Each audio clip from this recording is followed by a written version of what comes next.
जब कटने लगता है, मरने लगता है, तब बोलते हैं योगी योगी, मोदी मोदी। इस बार सपा आएगी। सपा बिल्कुल साफ हो जाएगी। जो टोपी सनी हुई है ना, लाल टोपी, ये सनी हुई है भाई, ये सनी हुई है। भाजपा कब तक? जब तक ईवीएम है तब तक। हिंदुस्तान में बेवकूफों की कमी ना होती तो 70 सालों तक ये कांग्रेस राज नहीं कर पाती भाई। ये नजर आ रहा है कितने साल पुराना प्रोजेक्ट है आपका, बन कब रहा है योगी जी के जमाने में, क्योंकि जनता का पैसा जनता में लग रहा है। सियारों की संख्या बढ़ने से उनको राजा नहीं बना दिया जाएगा, राजा तो रहेंगे हमारे। अगर चुनाव ईवीएम होगा भाजपा ही आएगी, ये तय है। सवाल है कैसे तय है, बताना जरा मुझे समझाइए। ऐसा है भाजपा कब तक? जब तक ईवीएम है तब तक। नहीं, इसको एक्सप्लेन कीजिए, जो आपने बात बोली इसको जरा एक्सप्लेन कर दीजिए। मतलब ईवीएम में उन्होंने ऐसे सेटिंग कर रखा है कि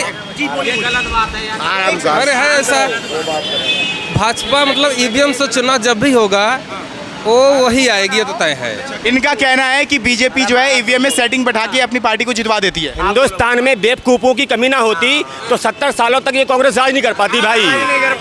हाँ। और दूसरी बात, यहाँ की सबसे मेन जो आपने यूपी की बात बताई है, तो भाई आदमी के पास सुरक्षा होनी चाहिए, है ना। सबको मालूम है, पूरे उत्तर प्रदेश को मालूम है कि कैसा माफिया राज था, कैसा गुंडा राज था, कैसी बदमाशी वाला राज था। मतलब शरीफ आदमी नहीं जी सकता था। यहाँ पे बाउंड्री में, ये पास ही में, वो तो हर जगह ही होता था, लेकिन हमारे सामने की बात है, यहाँ पे काफ़ी होता था। मोबाइल 5-5 हज़ार के मोबाइल होते, वो भी छीन ले जाते थे। सैलरी मिलती थी तो आदमी 4 दिन पहले लेता था या 4 दिन बाद में लेता था, कि लोगों को मालूम नहीं पड़ पाए भाई कि सैलरी पॉकेट में डाल के जा रहा है बंदा। तो सबसे बड़ी सुरक्षा होनी चाहिए। और दूसरी बात में हमने देख रखा है कांग्रेस का जमाना, सपा का जमाना, बसपा का जमाना, भाजपा का जमाना भी। मुझे मालूम है कि यहाँ पे मतलब लाइट नहीं आती थी भाई, कंपटीशन होता था कि कितने घंटे तक कौन ज्यादा लाइट बंद रखेगा। सपा कह रही कि 18 घंटे लाइट तो हम देते थे। नहीं, वो सैफी में मिलती थी बस। इटावा में, सैफी में, मैं इटावा का रहने वाला हूँ, सैफी में मिलती थी सिर्फ लाइट, ओनली सैफी में। और पूरे यूपी में अंधेरा रहता था, और कई गांव में तो लाइटें नहीं पहुंची थी भाई, लाइटें नहीं पहुंची थी। और जो उनके दामाद और रिश्तेदार लगते थे वो कटिया डाल के जलाते थे, उनको क्या कह रहे हैं, मैं बोल रहा हूँ, नहीं देना पड़ता था। 1 मिनट, महंगा बांट लगाया कासिमपुर पावर हाउस में। अरे एक चीज छोड़ा रहा है, पूरे हिंदुस्तान की बात करो, पूरे प्रदेश की बात करो। ये नजर आ रहा है कितने साल पुराना प्रोजेक्ट है आपका, कम से कम 30-35 साल पुराना प्रोजेक्ट है। बन कब रहा है योगी जी के जमाने में, क्योंकि जनता का पैसा जनता में लग रहा है, जनता की सुरक्षा के लिए, जनता की तरक्की के लिए। और जो भी कानून बन के आ रहे हैं वो जनता के लिए आ रहे हैं। सबका साथ, सबका विकास, कहीं भेदभाव नहीं हो रहा है। लेकिन किसी ने मानसिकता में घुसड़ रखा है तो फिर उसके लिए वैसे ही है। बदमाशों के लिए तो काले हमारी योगी जी। बदमाशी तो छोड़नी पड़ जाएगी भाई, बदमाशी छोड़नी पड़ जाएगी या यूपी छोड़ने पड़ जाएगा, है ना। और दूसरी बात, तेलंगाना में सरकार बनेगी, तमिलनाडु में भी बनेगी, पंजाब में भी बनेगी, हर जगह बनेगी। बस हालात पश्चिम बंगाल जैसे होना चाहिए वहाँ के। हाँ, जब कटने लगता है, मरने लगता है, तब बोलते हैं योगी योगी, मोदी मोदी। जब करते हैं, मरते हैं ना, तब चिल्लाते हैं योगी मोदी, योगी मोदी। तब ना अखिलेश याद आते, ना राहुल गांधी याद आते, क्योंकि उनको मालूम है हमारी सुरक्षा, हमारा सम्मान सिर्फ ये मोदी और योगी बचा सकते हैं, और भाजपा पार्टी ही बचा सकती है। इसलिए सरकार बनेगी। और उनके और बताए, इनके में 1 को ढूंढो 50 मिलते हैं। अरे यार, उसकी बात तो छोड़ो और चमचों की। ये जिस कांग्रेस पार्टी में ढूंढो, एक अच्छे पार्टियों ने, अच्छे नेताओं ने कांग्रेस पार्टी छोड़ दी। उनको मालूम पड़ता गया कि यार बिल्कुल गए गुजरे लोग हैं। लेकिन अखिलेश का तो ये कहना है कि इस बार गंगा उल्टी बहने वाली है, इस बार सपा आएगी। सपा बिल्कुल साफ हो जाएगी, गंगा ऐसी बहेगी, सपा बिल्कुल साफ हो जाएगी। क्योंकि उनके नेता जाने किसको खुश करते हैं, जाने उनके नेता किसको खुश करते हैं। ये भाटी किसका नेता है? ये भाटी, जो राजकुमार भाटी किसका नेता है? जो उल्टा सीधा बोलता है, हमारे धर्म के बारे में उल्टा सीधा बोलता है, हमारे देश के बारे में उल्टा सीधा बोलता है, ब्राह्मणों को उल्टा सीधा बोलता है। इसके जूते नहीं पड़ना चाहिए। ऐसे पार्टी में नेता बैठा रखे हैं, उल्टा सीधा बोलते हैं, उनका प्रमोशन करते हैं ये लोग, हैं? इनको बाहर निकालना चाहिए तो एक चांस बन भी चल सकता है। लेकिन तुम एक ही तरफ को तुम झुके जा रहे हो, पूरे उल्टी सीधी बात कर रहे हो, कांग्रेस पार्टी में शामिल हो गए हो जाके, तो तुम्हारा मटिया मैट होना निश्चित है। इस बार एक भी सीट नहीं मिलने वाली कांग्रेस उनको, सपा वालों को। लगाया वोटर पे यूपी प्लस योगी और बहुत है उपयोगी। हाँ, क्या बात है।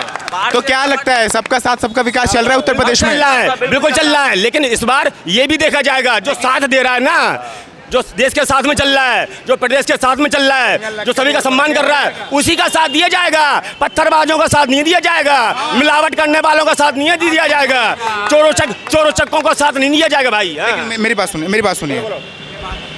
सपा का ये कहना है इस बार तो सपा, कांग्रेस और अखिलेश जी ने तो जो है बीएसपी का भी दरवाजा खटखटा दिया है। इस बार जो है मामला खतरनाक होने वाला है। देखो, संख्या बढ़ने से जंगल में जंगल में सुअरों की और सियारों की, जंगल में सुअरों की सियारों की संख्या बढ़ने से उनको राजा नहीं बना दिया जाएगा।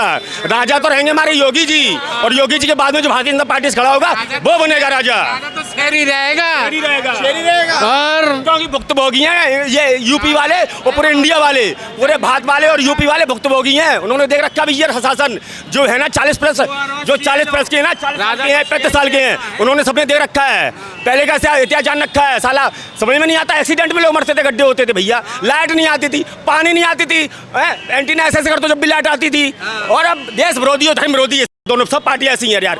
भाजपा को छोड़ के जो कांग्रेस पार्टी में शामिल हो गया वो देश विरोधी बातें करेगी और धर्म विरोधी बातें करेगी। धर्म विरोधी की बात करी आपने, जरा मैं आपसे एक और सवाल लेना चाहूँगा। मुझे एक बात बताइए कि अखिलेश यादव ये कहते हैं कि धर्मवाद तो बीजेपी के योगी जी कर रहे हैं, और दूसरी तरफ देखिए इटावा में केदारनाथ जो है मंदिर भी बना दे। वो मठाधीश हैं, और जब जब देश पे बुरा होता है ना, प्रदेश में बुरा होता है, तो कोई ऐसा संत निकल के आता है जो भला करने के लिए, जो सबको बराबर निगाह से देखता है, तो वो वैसे संत बैठे हुए हैं। ये यूपी में जो है इटावा में केदारेश्वर मंदिर भी बनवा दिया है अखिलेश जी ने। अरे यार वही बात है अरे यार, हिंदुओं को बिल्कुल बेवकूफ़ी मान रखा है यार।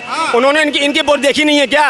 वो मंदिर में, वहाँ पे राम मंदिर के उसमें कितने हिंदुओं को मरवा दिया। इनकी जो टोपी सनी हुई है ना, लाल टोपी, ये सनी हुई है भाई, ये नहीं हुई है। और उसके बाद में इतना जानने के बाद में भी कांग्रेस ने नालायक पार्टी है, सिक्कों को मरवाया, इमरजेंसी लगवाई, देश का बंटवारा करवाया कांग्रेस ने, फिर भी उसके गोद में बैठ गए जाके। क्या नाम हुआ सर आपका? पिंटू दास। पिंकू जी, मुझे ये बताइए, जो अभी योगी जी ने बकरा ईद को लेकर के जो नया बयान दिया है कि इस बार कानून जो लाया है उन्होंने कि बकरा ईद पे रोडों को लाल नहीं किया जाएगा, रोडों को गंदा नहीं किया जाएगा, क्या कुछ कहना चाहेंगे? सही बोला है उसने। जो आप अपना धर्म करना चाहती हो अपना घर पे करो, रोड पे नहीं। रोड किसी का नहीं है, रोड किसी का नहीं है। जो कर रहे हो अपना घर पे करो, कुर्बानी करवा रहे हो घर पे काटो, खून बाहर नहीं आना चाहिए। एक सेकंड देखिए, शोर मचाने से कभी काम नहीं बनने वाला है। हम यहाँ पे आए ही हैं शांति से बात करने के लिए, जिसको शोर मचाना है वो चले जाइए यहाँ से। सर आप शांत रहेंगे तो इधर आप शांत रहेंगे। मेरा आपसे सवाल ये था उत्कर्ष, अभी जो आपने कहा था कि हिंदू लोगों पे उतनी जल्दी एक्शन नहीं लिया जाता है जितना मुस्लिमों के ऊपर लिया जाता है। मैं बस आपसे, क्या पढ़ाई करते थे? बीबीए में जब भी कोई क्वेश्चन आप सॉल्व करते होंगे तो सॉल्यूशन निकालते होंगे, उसका फैक्चुअल सॉल्यूशन निकालते होंगे। तो मैं बस आपसे इतना पूछना चाह रहा हूँ कि आपने कहाँ ऐसा देखा, आपको कहाँ ऐसा महसूस हुआ कि यहाँ पे हिंदुओं पे लेट हो रहा है और मुसलमानों पे या किसी अन्य धर्म पे जल्दी हो रहा है? सुनिए सर, मेरा कहना ये था कि किसी एक कम्युनिटी को टारगेट नहीं करना चाहिए, बस वही तो पूछ रहा हूँ। बात यह है कि सबको इक्वल रख के चलना चाहिए ना। तो वही कहाँ अनइक्वालिटी आ गई, मैं वही तो पूछ रहा हूँ आपसे। सर बहुत जगह अनइक्वालिटी है, बताइए तो सही। तो आप ये सब सोच लीजिए कि जितने भी मुस्लिम हैं वो अनकंफर्टेबल क्यों हैं। बहुत सारे मुस्लिम हैं जो अनकंफर्टेबल हैं, सबको इक्वल रखो। चलो मेरा पॉइंट ऑफ व्यू मत लीजिए, मेरा जितना कहना ये था। सुनिए, मेरा कहना मीटर हो चुका है, मेरी बात सुनिए। मेरा बस ज़्यादा कहना कुछ नहीं है, मेरा बस एक ही पॉइंट ऑफ व्यू है, बस एजुकेशन पे काम करना चाहिए लोगों को। बस जितना लोगों को पढ़ाओगे लिखाओगे वो इतना लॉजिकली बात करेंगे, उतनी अच्छी बात करेंगे। और पहली बात तो जातिवाद से हटाओ, काम एजुकेशन पे करो, बाकी बात भाई बता देंगे। जिस पे काम हो रहा है मुझे लगता है ऐसा कि सब चीज़ों पे काम हो भाई, और देश की डेवलपमेंट में काम हो रहा है। लेकिन ये चीज़ देखो, जो हकीकत है भाई ने गलत कही। क्या नाम है, जो मुसलमानों पर जल्दी कानून एक्शन लिया जाता है, हिंदू पर नहीं लिया जाता। देखो हम देश में रह रहे थे, एक मिनट सुनो,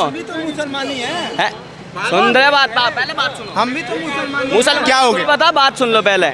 एक्शन दोनों पे लिया जा रहा है, देश में सब इक्वालिटी है भैया, इक्वालिटी सब सारे हमारे देश में इक्वालिटी है। हम भी तो मुसलमान, हमारे भी तो कुछ होना चाहिए। तुम्हारे लिए क्या गलत हो रहा है इस देश में, ये बताओ। गलत नहीं, आपको तो सब पता है। क्या पता है बताइए। चलो मेरे को नहीं पता, आपको ज़्यादा पता होगा, आप बताओ क्या गलत हो रहा है इस देश में, आपके लिए क्या गलत हो रहा है? आपको तो पता है ना।